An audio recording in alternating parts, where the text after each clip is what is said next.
We'll start in about 5 minutes. Understood. Thank you. No problem.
All right, so we're going to get started.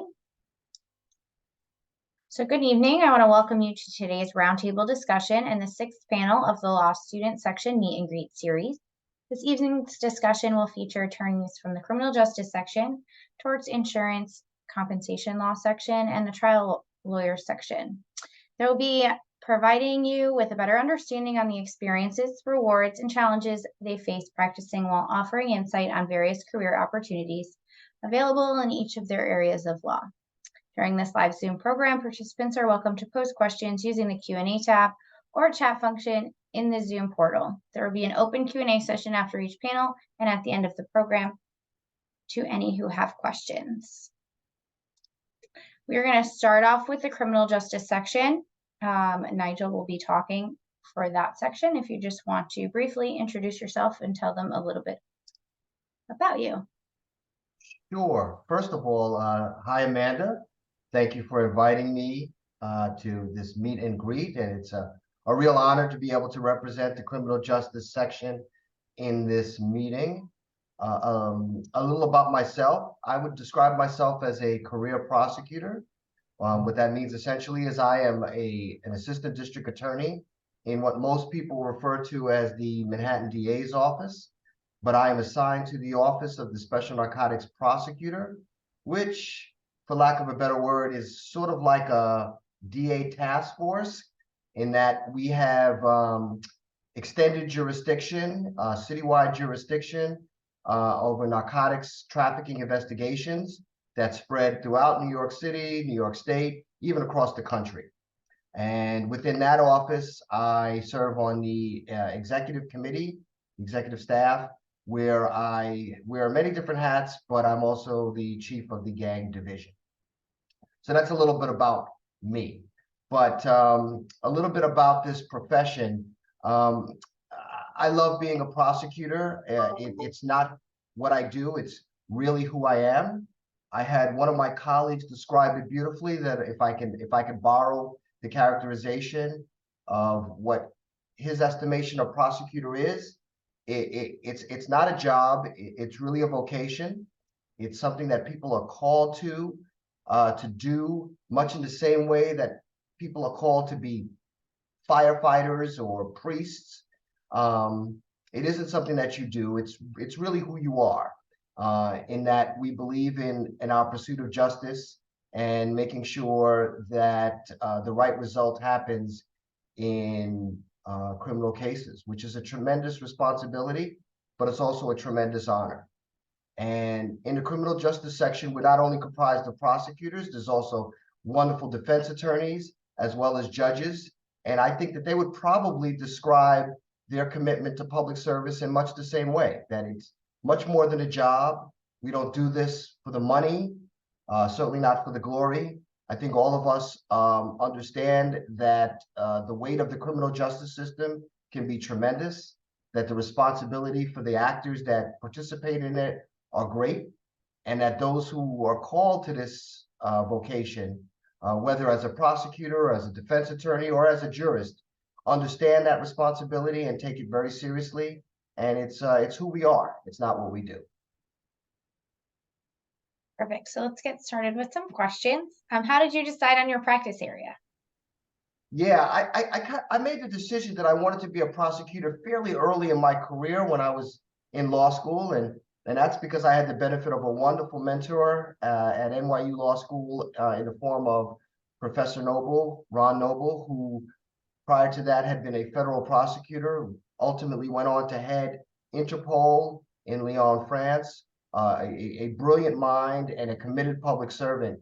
And he said, you know, you could do a lot of things with your law degree, Nigel, but if you really want to have an impact on people's lives, if you really want to intersect with our society and try to make it better, give some serious thought to becoming a prosecutor.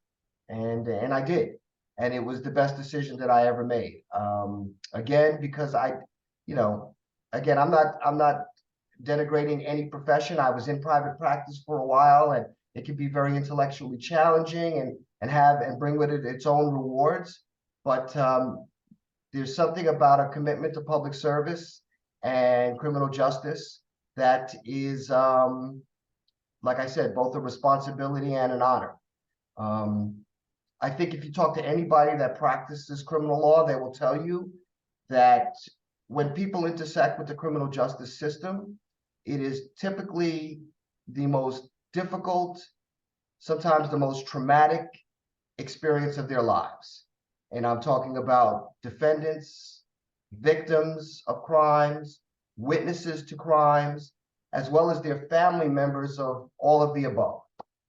And at this very difficult and delicate moment in people's lives comes the weight of our system in its pursuit of justice. And sometimes that measure of accountability can be harsh and it can be jarring.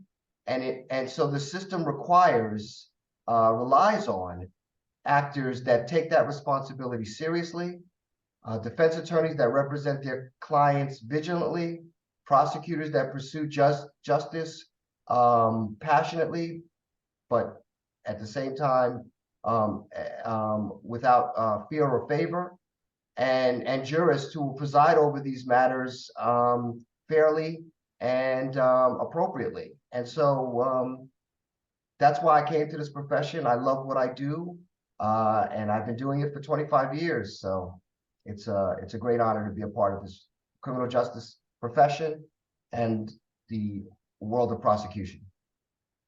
And how does the criminal justice section support you in your career?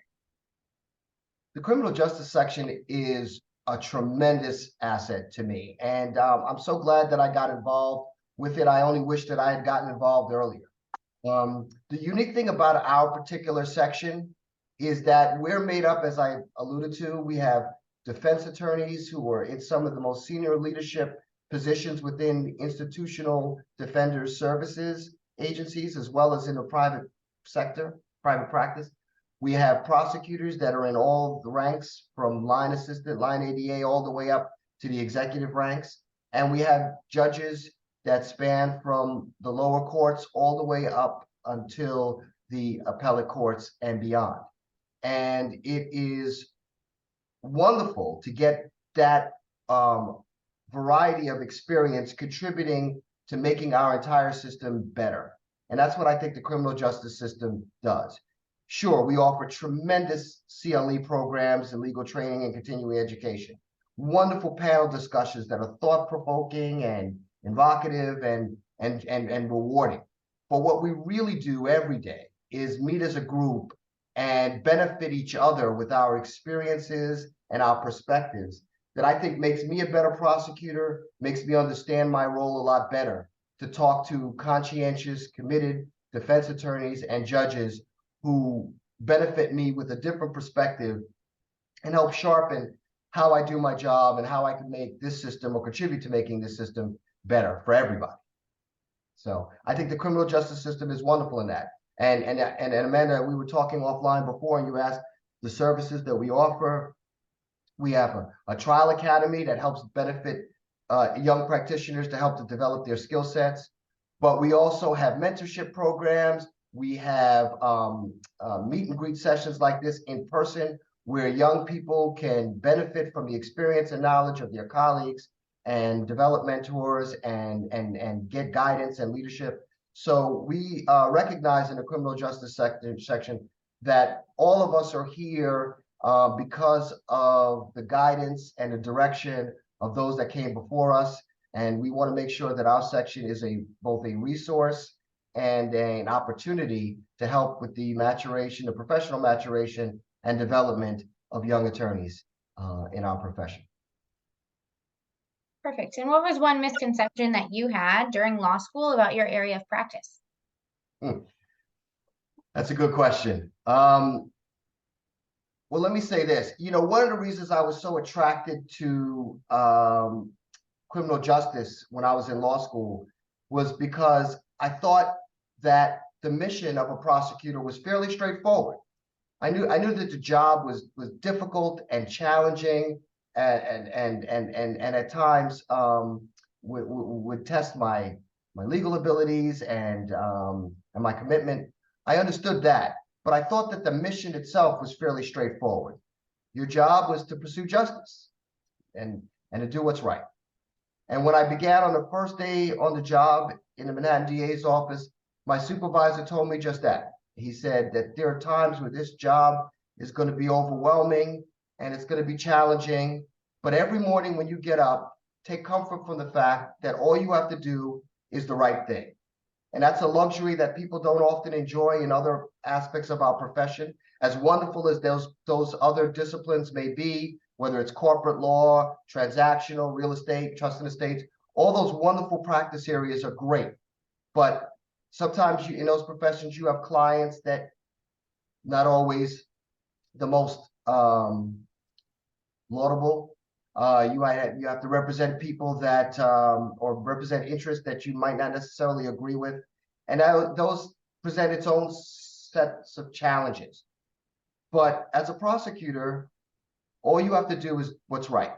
And so I thought I liked how straightforward that mission was, and in law school, that's what I said I'm going to do. And then, in the mid 90s, early 2000s, that's what all of us ethical prosecutors did. We got up and we did the right thing, or so we thought. And then we had 3 strikes and you're out. We had mandatory minimums. These things, some of these rules and some of these procedures resulted in mass incarceration.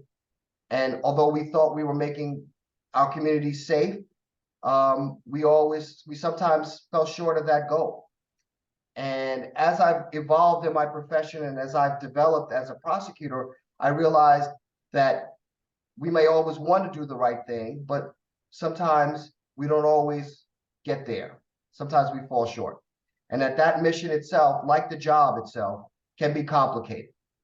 But I'm encouraged by the fact that right now, although we know a lot more about what drives crime and what motivates criminality, we understand things like the value and utility of diversion programs and alternatives to incarceration and other ways to measure accountability. I believe in accountability still. And sometimes when people are the victims of horrendous crimes and awful activities, murder, rape, there needs to be a measure of accountability in our system, of course. But I've come to understand as I've evolved that there are different ways to measure accountability, and it doesn't always come in the form of a jail cell.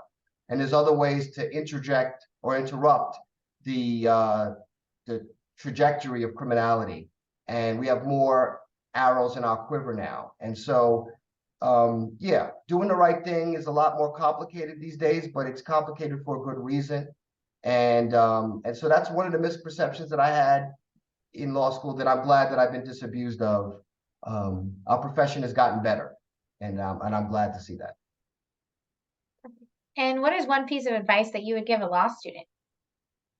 Yeah, I would probably share, I can't take credit for this. Again, another mentor told me this pretty early in my career when I was transitioning. I had come out of law school and I had mortgaged my life to Brown University and NYU Law School. And though I wanted to be a prosecutor, I went into private practice for a while just to pay down some bills. And as I worked with some wonderful people, but I was miserable. I didn't find the work rewarding personally.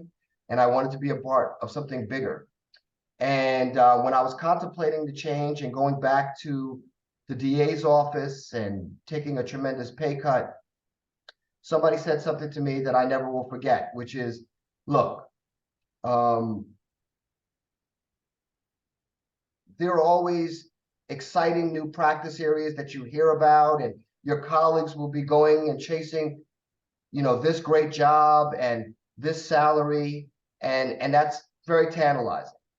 But if I could tell you anything about this profession, it's do something that you love. Do something that you're passionate about. And that money that you're craving or the success that you feel like you want to eventually achieve, that will find you because your passion, along with your talent and hard work, will get you where you want to be. And so I decided I want to follow my passion. I decided in law school I wanted to be a prosecutor.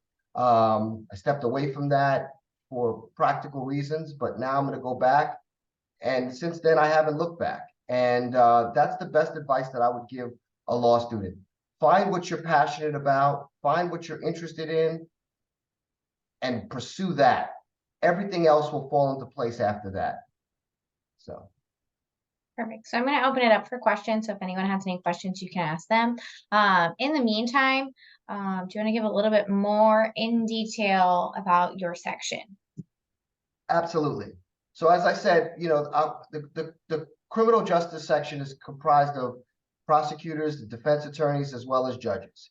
And we're dedicated and devoted to enhancing the criminal justice system so that it's more responsive to the needs of our greater community.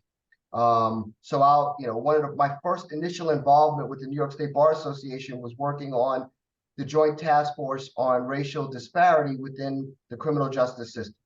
Because we recognize you can't have a criminal justice system that measures accountability for people who commit crimes if that same system is laced with institutional racism or has socioeconomic biases that disadvantage people of a certain socioeconomic background.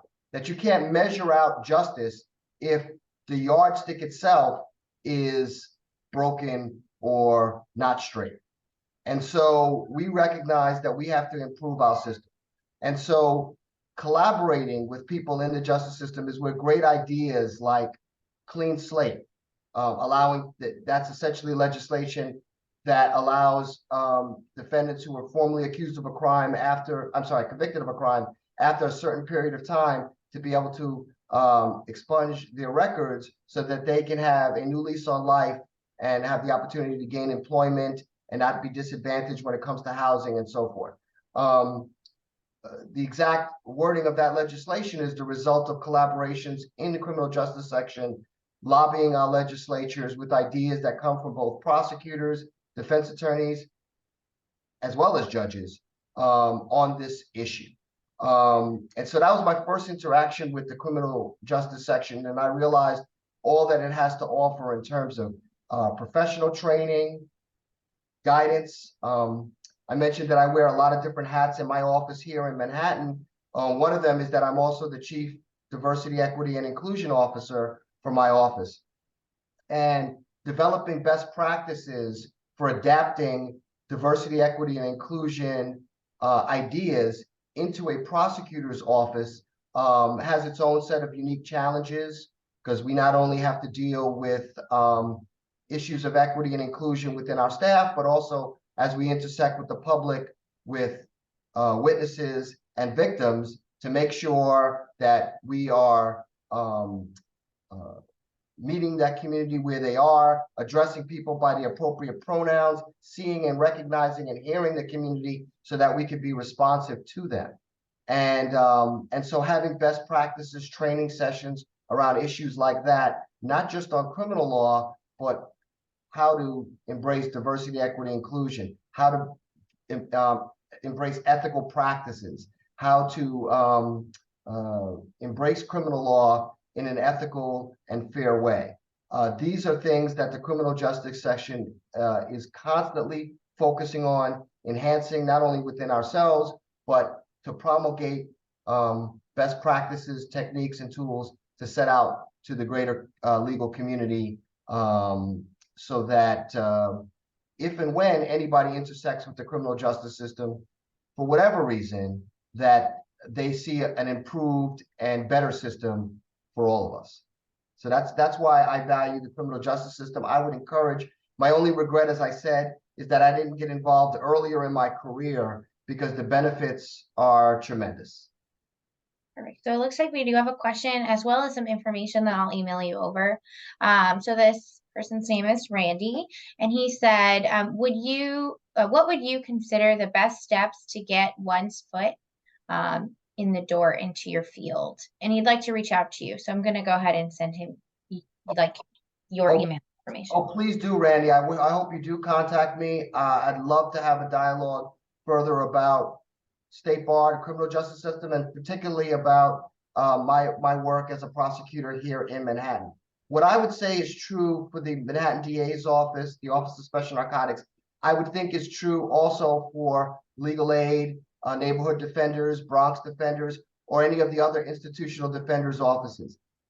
There's no substitute for an internship, paid or unpaid, early in your legal career, as early as possible. If you can't secure somewhat of the coveted spots for the summer, but you have an opportunity and your law school is located near a DA's office throughout the state, I would encourage you to see if you can volunteer or work or intern during the year.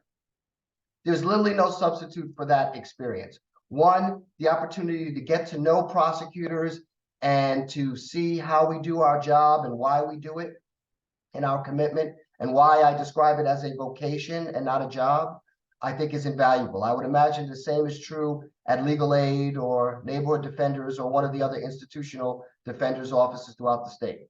So that's what I would say. Definitely do an internship. The second thing I would suggest highly is just what you're doing, Randy, which is see if you could contact somebody in the profession and develop a rapport so that we have the opportunity to tell you when an exciting trial is going on and you can maybe in your area and you can go check it out. Maybe you could come by the office and shadow me for a day, or perhaps maybe more exciting would be to shadow one of the younger trial attorneys who are in the trenches every day, meting out justice more directly. So if you contacted me, I could set that up for you and arrange that for you. And I encourage that to you, Randy, and to anybody else who wants to learn a little bit more. But there really isn't any substitute. You're not going to learn in law school, and you're not going to read about it in a book how to be a prosecutor. You got to watch it, you got to see it, you got to experience it. And so I would encourage you to reach out. Don't be shy. We sadly, both our institutional defenders offices as well as the prosecutor's office has seen dips in the number of people that are committing themselves to criminal justice and public service. Some of that might be the result of the economy. People need to go make money. I get that. But there's so much more reward in what we do personally and professionally that I would really seriously encourage you to give us both defense attorneys and prosecutors a second look. This profession is incredibly rewarding. Some of the best trial attorneys and lawyers that I know who've moved on to other aspects of in their career began as young prosecutors or young legal aid attorneys, honing their skills, learning how to be a trial attorney, learning how to be represent a client, learning how to represent the state, trying cases relatively early in your career. There's really no substitute for that level of experience. You won't get it anywhere else. And so take advantage of that. Reach out. Let's arrange a meeting. Let's see if we can get you a tour. And then hopefully maybe you can secure an internship and get that valuable experience that will shape your desire and your future. I hope that was responsive, Randy. I think you did great. So you have about 2 minutes left. Is there anything else you'd like to add? You know, like I would say, there's, you know, the New York State Bar Association writ large has some amazing, amazing lawyers and amazing people in their profession in all kinds of discipline. Obviously, I'm biased, and I think the criminal justice section is amazing, tremendous jurists, defense attorneys, and prosecutors. Associate yourself with them. But even if maybe criminal justice isn't for you, definitely get involved in the New York State Bar Association. The opportunities for mentorship, professional development, legal training is just invaluable. Like I said, my only regret was not getting involved earlier. I love what I do. As I said, being a prosecutor isn't what I do, it's who I am. It's a tremendous, tremendous honor, but it's also a tremendous responsibility. And being a career prosecutor and pursuing justice, I still get up every morning and I try to do the right thing. That hasn't changed. And even though the profession has evolved, I think for the better, and we continue to evolve, it is still one of the most rewarding thing that I can imagine to do with my life. And so I would encourage anyone who is not looking for a job, but is looking for a vocation, to consider criminal justice and to consider prosecution. And if not, defense attorney, and ultimately maybe a jurist. So that's my recommendation. That's my pitch, Amanda. That's your time. Thank you so much for coming on and speaking to our law students. I appreciate it, and I know they do as well. No, thank you so much for having me, Amanda, and good luck to all the law students out there. I wish you the best. Thank you. All right, so next we have torts, insurance, compensation, and law section. Brian will be talking for that section. Brian, if you just want to briefly introduce yourself and tell them a little bit about your section. Oh, sure. Hi, Amanda. Thanks for having me on. So I am chair of the Torts, Insurance, and Compensation Law section. And I am presently the managing attorney of 3 offices in downstate New York, in New York City, Garden City, and in White Plains or Elmsford. Most people don't know Elmsford. But our section really focuses on litigation, trial practice, and moving a case from a not only defense perspective, but we do have members from the plaintiff side as well. So if you're interested in litigation, it's a great section to be in. And we really advocate not only the benefits of the New York State Bar Association, but how diverse and accommodating and collegial our section is. And specifically, we have legislative updates, which are very important for all attorneys and firms. And then we also have listservs, and we have many committees within the tickle section. So if you're interested in one particular area of litigation, believe me, we have a committee that is very involved in that. If you're interested in writing or publishing articles, you can do that. We have the Tickle Journal. So there are many opportunities to advance in the litigation field. And I think it really is very supportive of a growth and development factors for young lawyers. Perfect. So we're going to get started on some questions. Great. How did you decide on your practice area? Well, really, I was always interested in being in the courtroom and trying cases.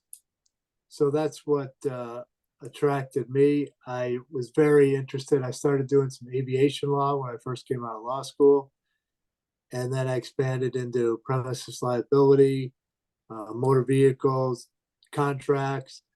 So various and all different types of litigation. But to answer your question, it really was the attraction to the courtroom, just being in there every day. And it's not as robust now as it was years ago pre-COVID, but essentially many lawyers in our firms were in court 3, 4, 5 days a week. And that experience there's nothing like it. And the excitement, the adrenaline, being there in front of a group of people, in front of juries, in front of judges, it's really great stuff. If you're interested in advocating, being a litigator, it's really a great practice. Perfect. And how does your section support you in your area of practice or your career? Good question. In a lot of ways, it works, for example, on what is pending in Albany on the legislative front. So we try and stay ahead of the curve on that and find out what bills may be pending, what bills will be coming forward or anticipated to come forward in the next year or 2 or 3 years. And by that exchange of information and the updates and the analysis by our fellow colleagues within the section, that really helps us in our practice. For example, there is a bill pending now involving jurisdiction. I'm sure some of your group has heard about the Grieving Families Act. There's a collateral estoppel bill that is also pending up in Albany. So those are the type of things that can have a great impact on your individual practice. And so the Tickle section helps us with that. And we have what's known as a communities page. And that communities page is where anyone within the section go in there and they can ask a question. For example, hey, I have this type of issue. Has anyone come across it? Do you have any recommendations on experts? Things like that. So the exchange of information within Tickle is really beneficial to the individual practitioner and also to the law firm. Okay. And what does your section offer law students? So I think the great benefit really for the young lawyers and law students is the opportunity to shadow, to mentor, to have a discussion and interaction with the firms and the lawyers that run the firms. So, for example, we collaborate with the young lawyers section. We collaborate with trial lawyers. We collaborate with dispute resolution. And some of these events, I laugh because it's kind of a funny name that we have. One is called Pub Night.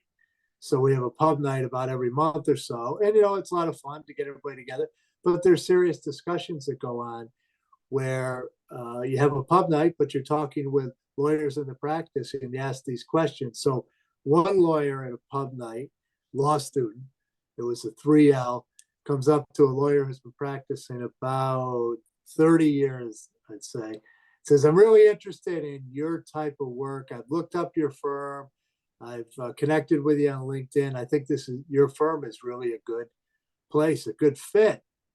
And so the head of the firm said, all right, come in tomorrow, but I want to let you know we are a 5-day-a-week in the office firm.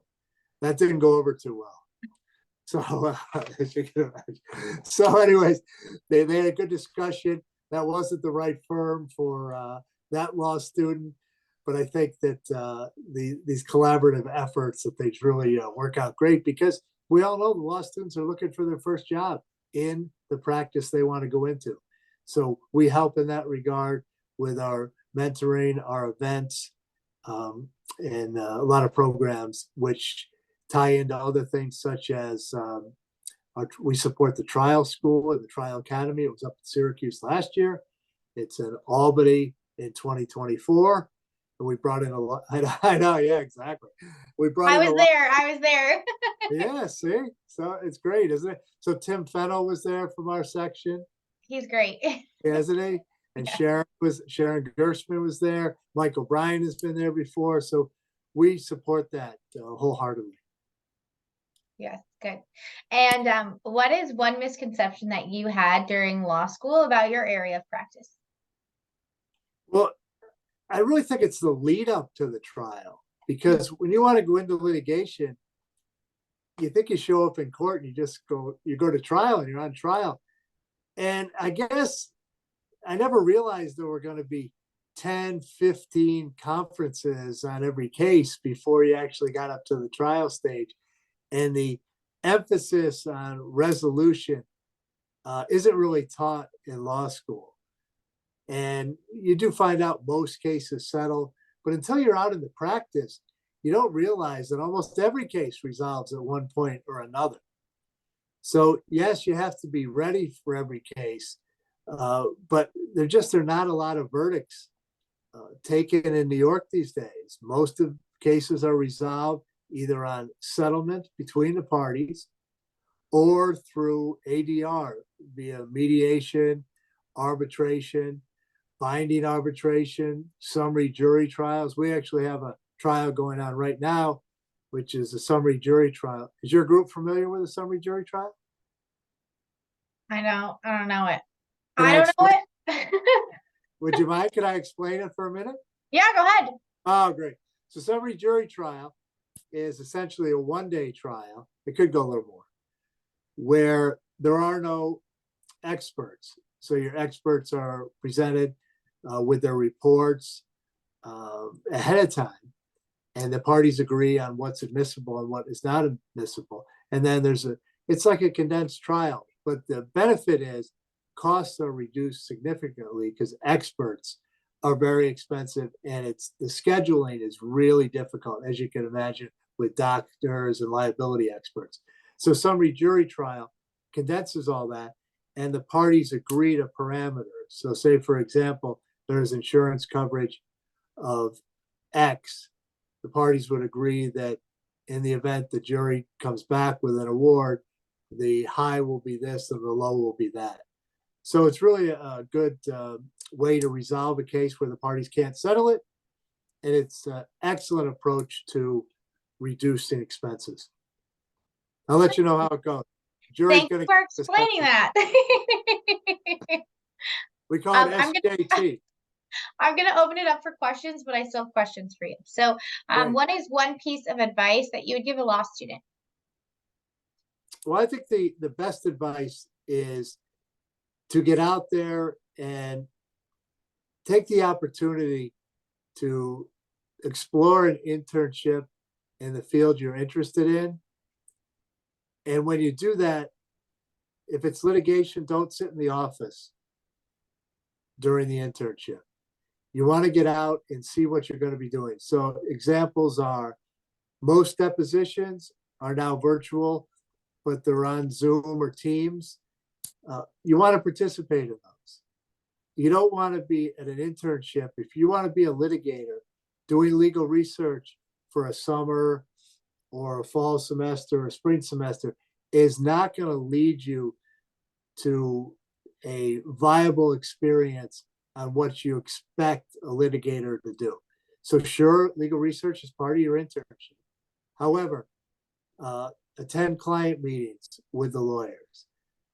Depositions are great. Attend settlement conferences, court conferences. If you have trials going on in your firm, you want to attend. I understand you can't go every day because there's other work going on, but you should have a very diverse and wide-ranging internship to say, hey, I like this, or you know what, litigation is not for me. It's not for everyone, but some people get the litigation bug and they love it. So, but how are you going to know if you're in the library for a summer?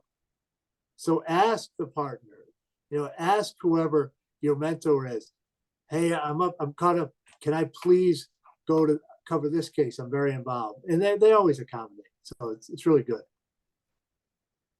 Perfect. And do you guys offer mentorships within your section? Definitely. And we also offer, besides that, if you reach out, if there are opportunities, some of the firms within our section do hire recent law school grads.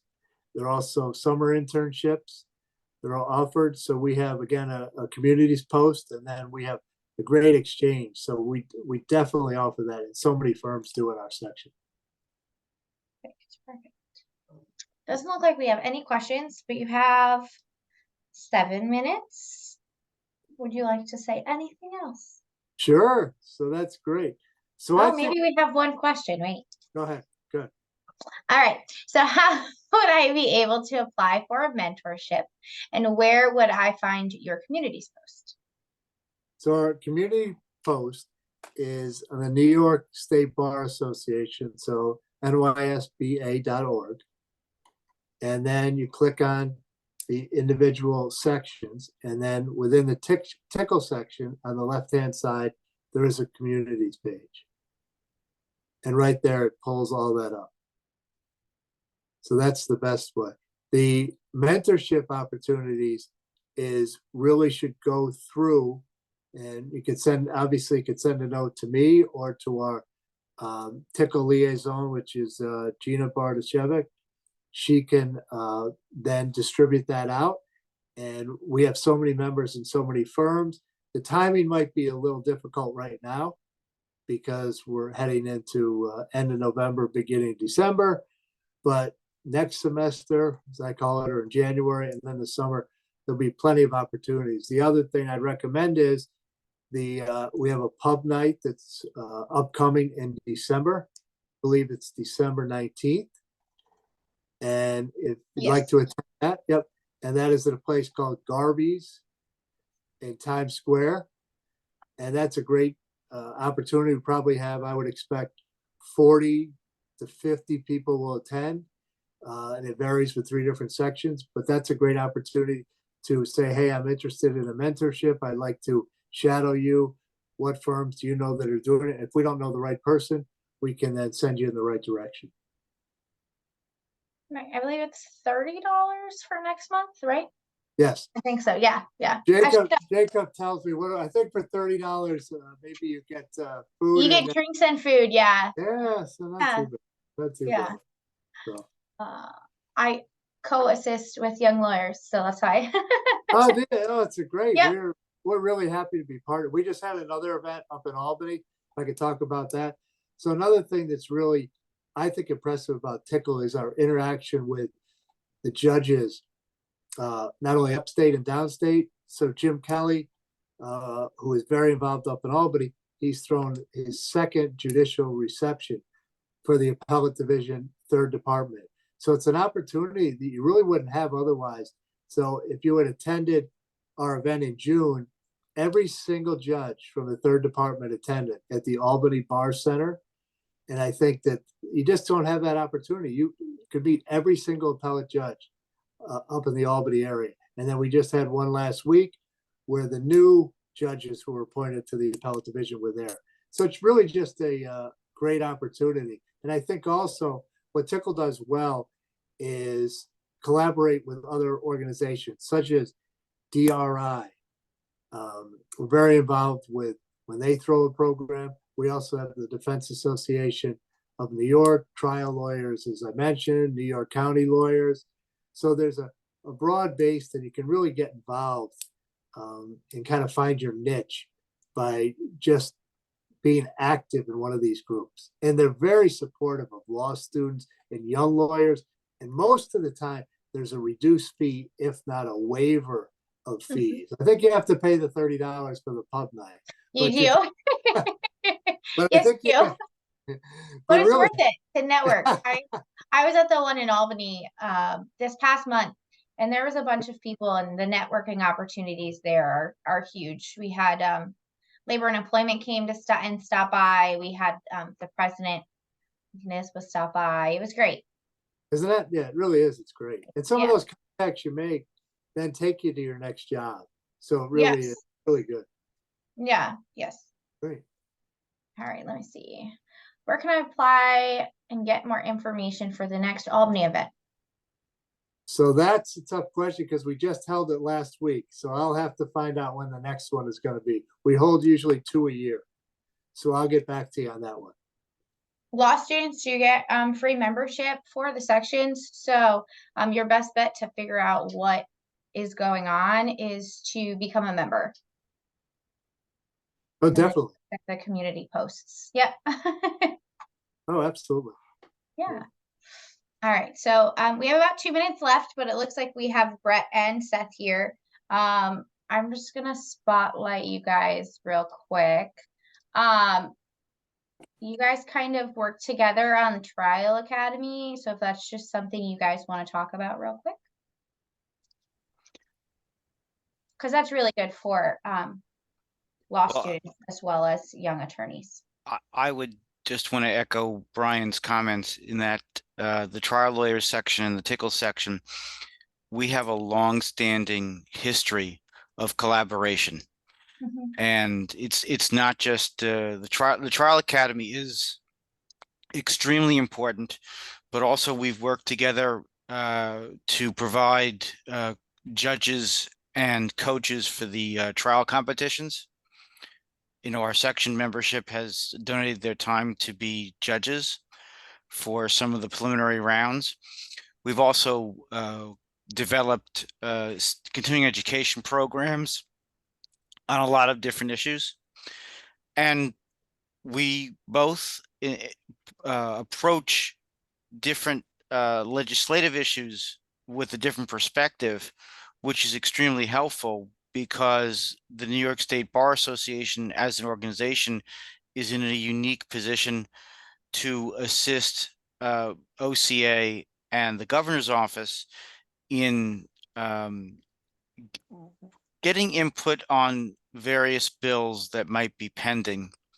And they look to NYSBA as a whole for sort of an independent perspective. You know, how would this affect the legal community? How would this affect the public? And, you know, what do your sections think?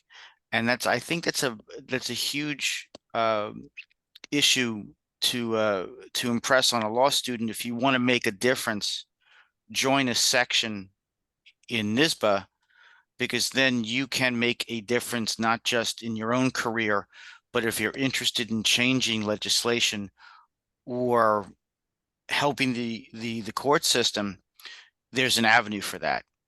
And I think, you know, I think we can, as both of our sections can be proud of being extremely helpful to New York State as a whole, you know, through the organization. And Yeah, and to kind of piggyback off that, Seth, and good afternoon, everyone.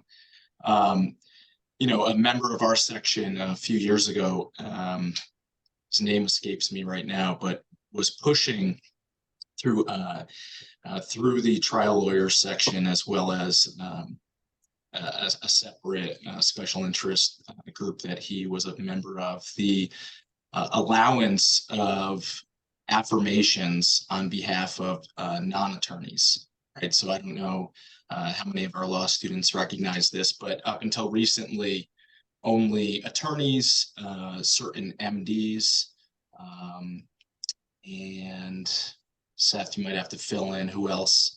But it was quite limited who could swear to a statement without having it notarized. And very recently, it was passed that now affirmations will be able to be signed by any party to a matter, as well as any non-attorney and non-MD, as long as it's sworn under penalties of perjury.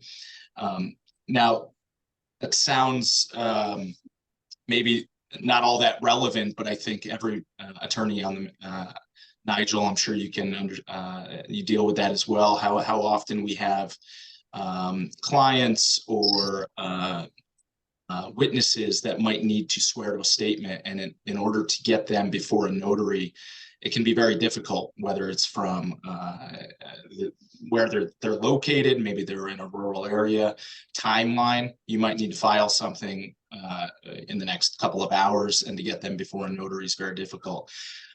So my involvement in the section started a few years ago, and it was very interesting to see that that was a push from internally within the section, and now that has actually changed throughout the state. And following up on that, I had the chance, obviously during COVID, we had many different policies that the Office of Court Administration and our Chief Judge in New York oversaw with regard to the change in how trials took place, how pre-trial hearings and conferences took place. And I was able to fill in for our then chair of the section and sit in, which was nice to provide my own perspective, as I also still fit that young lawyer category. But it was nice that OCA and our chief judge sought the input from our sections as to which policies from COVID to keep and which not to keep. It was funny, even though you might think as a young lawyer, I hoped we would keep many of the changes that came with COVID, such as the pre-trial conferences that are most often done now by teams. I personally was an advocate to go back to the old school way. So I'm a 2015 grad of Syracuse Law, and one of the first cases I was involved with was a pretty large personal injury action that I brought out in Syracuse. And it was one of the first ways that I met several colleagues was actually going to court, because Onondaga, the Onondaga Supreme Court and the county still hold or at least pre-COVID, held a motion calendar, which many Supreme Courts no longer do. And every motion for that week would have been held on the same day for one judge. So you got to go out and meet many colleagues and talk to them and get to know them. And from what we hear from our senior colleagues is, that's tends to be at least where cases used to settle, was outside in the hallway, whether you were on your way to lunch. But it is nice that involvement with sections like this, your voice is heard, and they do want to know the perspective of all members, right? Whether you've been on the section for 20, 30 years, or you've been part of the section for a couple of years. Perfect. So I'm just going to introduce you guys real quick because I kind of snuck in there. So currently, this is the trial lawyer section. We have Seth and Brett.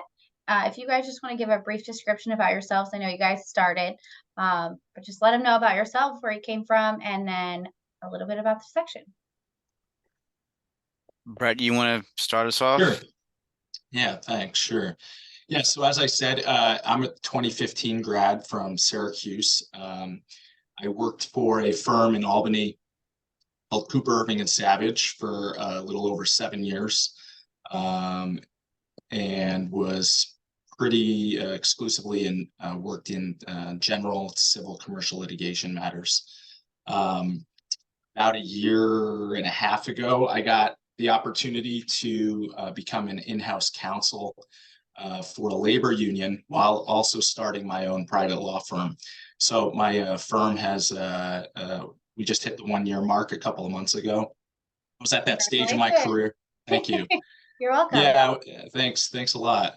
Yeah, I was at that stage in my career where it was either, the push to have partnership at the firm I was at or start my own. And at the same time, an attorney who I actually litigated a matter with for 3-4 years against, I should say, brought me on. He's currently the general counsel of this labor union that I'm now counsel for as well.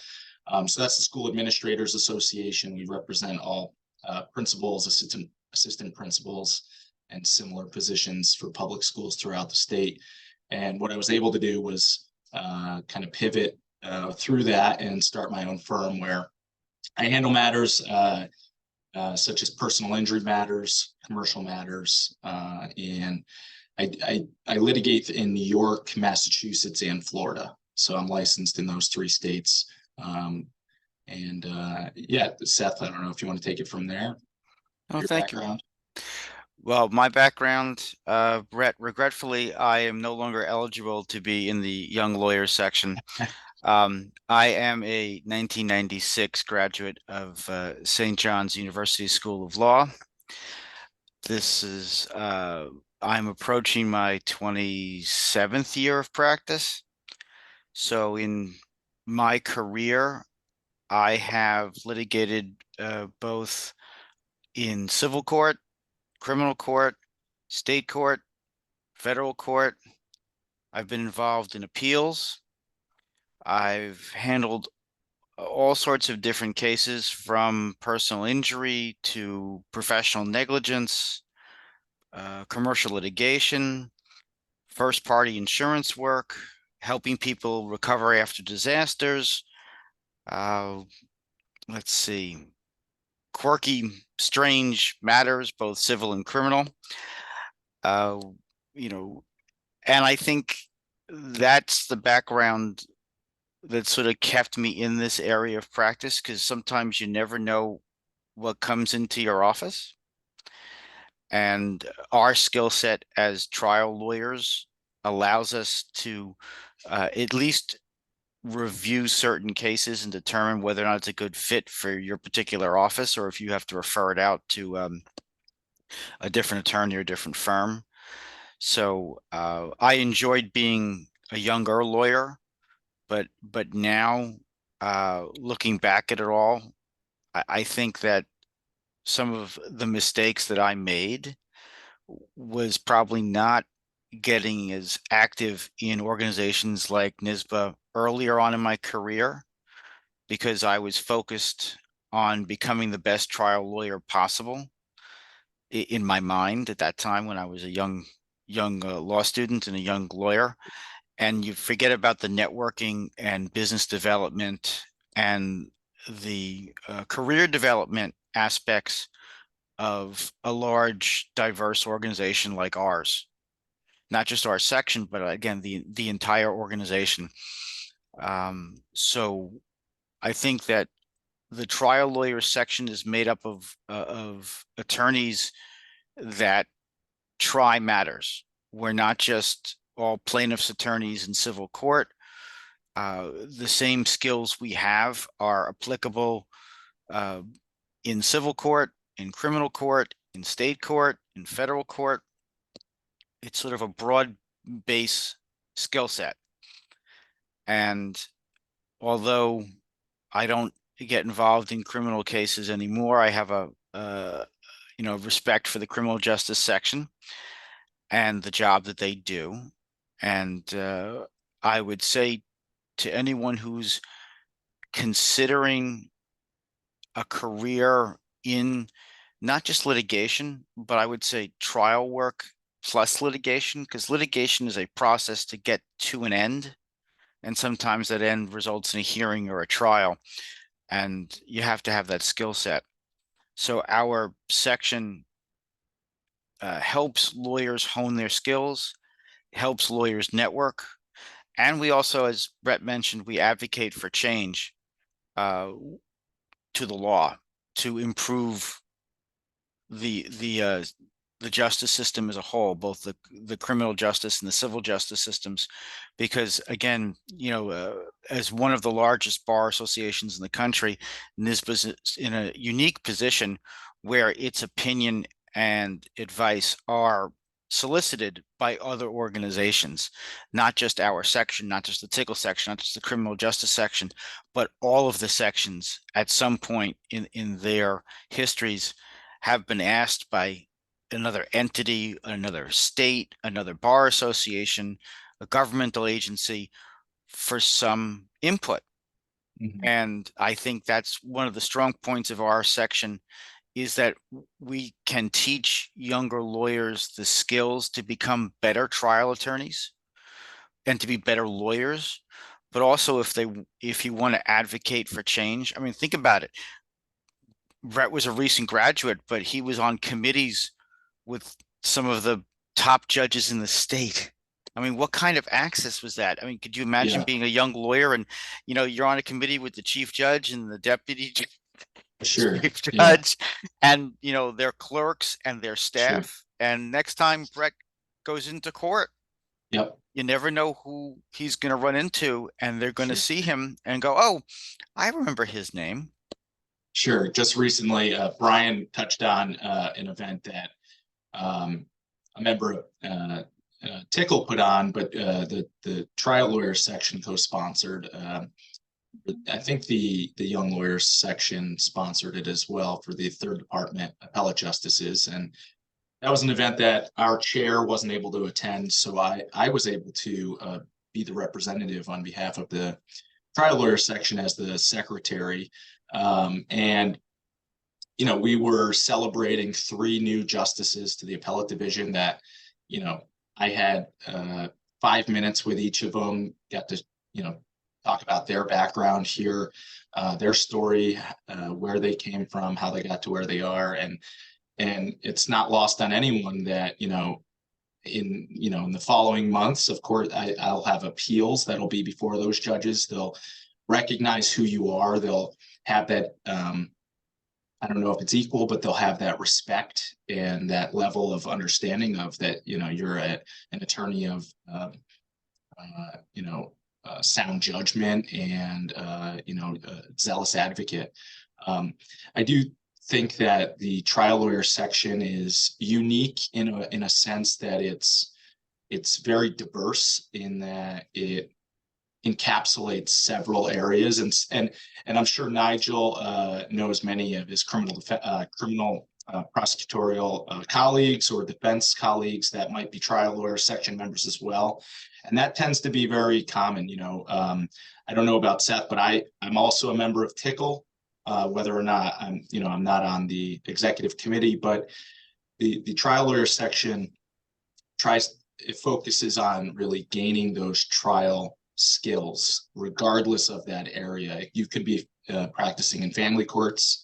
You could be trying cases before PERB, if it's a labor issue, and whether it's the CLEs that we put forward on jury selection or the rules of evidence, depositions.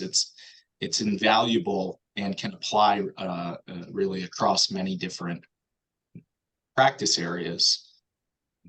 And I think that has been a tremendous benefit for myself. The networking ability, but also that mentorship that Brian spoke about, that mentorship is really, I would say, the fundamental tenet of the New York State Bar Association as a whole. I'm sure that, after this conversation, if any of us had a question that we needed to, run by Nigel in the criminal world, of course, he would pick up that phone, right? And we would have that opportunity. And that access and that exposure to your colleagues is just, it's invaluable. And we all sure appreciate our local bar associations, but the practice of law is statewide, and it's really nice to hear what's going on in the city, what might be happening out in Rochester, what's developing up in the North Country, and we have a really vast and diverse group in each of these sections that's helpful to build that network. Perfect. So I'm going to ask you a question. How did you guys decide on your practice area? I decided on my practice area because I was young, idealistic, and I thought I could save the world. So I wanted to go to law school because I walked away from obtaining a PhD in criminal justice. So Nigel, I have a background in criminal justice. Because I didn't want to teach. I saw people that were in trouble, and I wanted to help.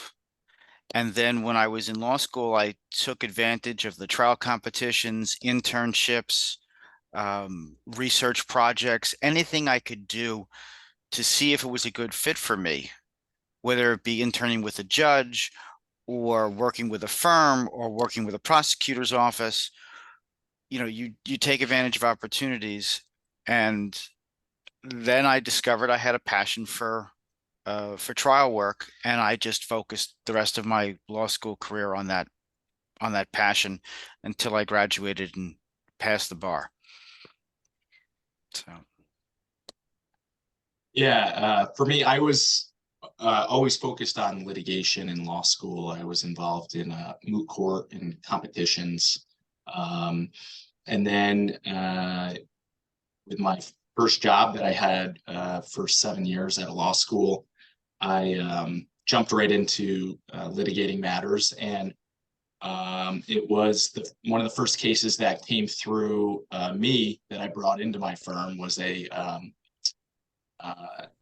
really interesting matter, and a really sad matter that as a legal advocate, I never saw myself taking on personal injury matters, but it was an assault that occurred at a university by members of a fraternity of a individual who was extremely victimized. And when I was in law school, I thought I was going to go work for the SEC and litigate securities matters. I ended up making my way back to the Capital District, which is where I'm from, after spending some time in DC and then outside of Boston. And nothing got me more excited than the prospect of making this person whole, which is something we hear about all the time, right? That's what the law is there for. It's to, whether it's compensation, whether it's retribution. First time in my life, I was faced with a problem and somebody who had been victimized, that based on my education and the degree I held and the license I held, I believed and did make a difference for that person. So and I think that there's nothing more powerful than that. And I think every professor probably at the universities of our law school students that are listening here today always say, you don't become a lawyer for the money, for the fame, for the glory, right? It's, you want to love what you do and be passionate about it. And I will say that was securities law seemed quite interesting. I liked finance and economics, but nothing ever made me want to work overnights and do everything I could to ensure I protected this person, right? And that was what got me into these different practice areas that I'm in right now. So Perfect. So we do have a question. It's, what's the best way to get experience doing trial work? well, the first step I would suggest is first figure out what your passion in the law might be, whether it's personal injury cases, whether it's family law cases, whether it be, you know, in cases involving children, custody, or divorce work. You know, find an aspect of the law where that practice area brings you before some sort of court or tribunal or agency, and then find an opportunity with a firm or an agency and get an internship. You have to network because many of the internships and positions aren't published. You know, people are looking for candidates. They're asking their colleagues, do you know anyone who might be interested in interning for the semester? So don't wait for the listing to show up in the, you know, in the career office in the law school. Go searching for it. And then once you do your research on the firm and the work that they do, or the agency and the work that it does, and give a good interview. And then the only thing I would say is then if it's an internship or a job, show up early, stay late, take advantage of every opportunity that you get there, and do work, not just, as again, to echo Brian, don't just stay in the library and do legal research. Take that legal research, help write that brief, help write that motion or the memo of law, and then follow the attorney into court. So watch them argue it. You know, listen to somebody take a deposition, even though a lot of them are virtual these days. Be that fly on the wall, just listening how attorneys ask questions. You know, try to get real world experience in a limited way, because you won't be able to be in the forefront of it, but you can certainly be part of the team. And then you can get some of the real world experience that you'll require, you know, once you graduate. Yeah, I think if the goal is trial experience, right, then that has to be the ultimate goal, right? And why I say that is there is opportunities for trials. They might not seem like the most glamorous, or they're going to make the most money for the firm, or they're going to be the one that hits the paper. But in any internship, whether it's in the criminal defense firm, whether it's with a large white collar crime firm, or white collar litigation firm, there are opportunities at every firm to take on small matters. But something I would say is that a trial is a trial is a trial. And obviously a New York State Supreme Court jury trial is always going to be,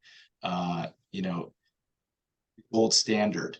But small claims courts and county level courts, there are trials that, whether it's going to be a matter that's pro bono for your firm, or whether it's for a legal aid society, if the goal is to get trial experience, I would recommend looking into the matters that come into your firm, or maybe into the nonprofit you might be working at or interning with, and volunteer for those matters that might not make sense for a seasoned trial lawyer to take on. They might have too much to do.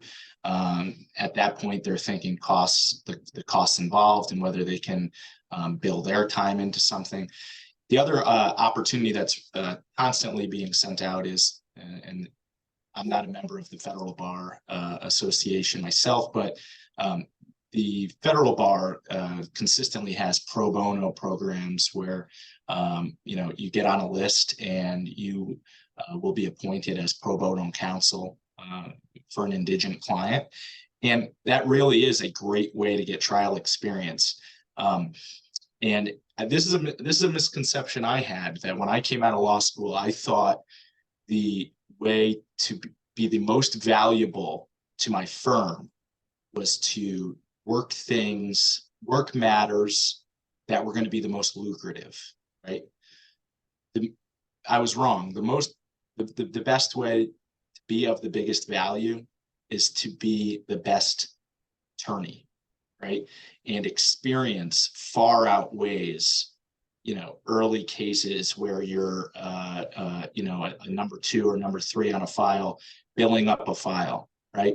Because I promise, the attorney that has done 20 depositions, has second chaired a few Supreme Court trials, and maybe has actually tried on their own some small claims matters, some county level matters, is by far going to be more valuable by year 5, year 10, year 15.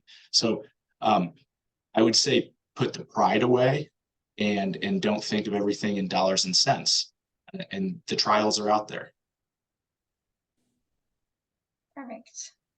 So you listed your misconception. So Seth, it is your turn. What is one misconception that you had during law school about your area of practice? My misconception is I didn't realize at the time how patient you have to be, because the system in New York is and was very inefficient. It was a game they used to say of hurry up and wait. You would show up for your calendar call at 9:30. You check in a few minutes early. Your number, 36, 60, 120 on the calendar, and you wait. And I used to bring journals to catch up on my reading till they got around to my case, and then you get your 15 minutes with the judge, and then you got to go back to the office, and that's most of your day. And that happens a lot. It happened a lot pre-COVID. So as a trial lawyer, it wasn't always, okay, oh, I have a deposition. Oh, I have a motion. Oh, I have a hearing. Oh, there's a trial. I'm going to pick a jury next week. That always didn't happen. It was, oh, okay, I've got to go to court. I have these matters on, whether they were matters or when I was working for a firm, I'm handling someone else's matter for that moment. And you're moving the case forward, but maybe it's not as moving as quickly as you would perceive. And I had to disabuse myself of all the movies that we watched and all the TV shows, because, as to use the Law and Order motif, because Nigel's here, the investigation of a crime doesn't happen in 28 minutes, and then the trial of that case doesn't happen in the following 28 minutes, or is it 26 minutes because they factor in commercials? It doesn't happen that way. Things move at varying speeds, and I had to learn that once I became a lawyer, because you thought, oh, we're going to go to trial, but there's a whole front-loading process to it before you get to the culmination of the fight, which is trying to persuade someone that your side is correct. And that I had to unlearn that fairly quickly, but that was okay. Perfect. So I'm going to add you all in, and we're going to do like a speed round because we have 2 minutes, and just let them know what you guys are doing for annual meeting, like what your meeting is about or in regards to. Whoever wants to start. Well, I can tell you is trial lawyers and Tickle have a joint annual meeting. We generally have a robust program. As a matter of fact, we're going to have a program in Florida soon, and there are the topics are varied in all areas of our practice, and we try to keep the topics relevant to the time. So I think we're some of the pieces are still moving in terms of the agenda, but we're going to have some cyber security lecturing, I believe, Brett, if I remember that correctly. Well, Seth, you're right, because I've been leading that program. So, man, it's a great question. So we try, it's member driven is what it is. And for the law students, if you want to get into CLE, these are just great opportunities, as Seth mentioned, in Florida. And then the annual meeting, here's a trivia question, Amanda. Does the group know what the 3 mandatory CLE requirements are? Do they know? Yeah, do they know? We'll see. So one is We'll find out. DE&I. So Tickle and trial lawyers have that in Florida and at the annual meeting. And Myrna Santiago is going to present to us on a great topic, which is inclusive language. And Myrna has just been a great supporter of both our sections for years. So I probably use her too much on these panels, but you can't get enough of the topic because it's mandatory and it's so valuable to all our members.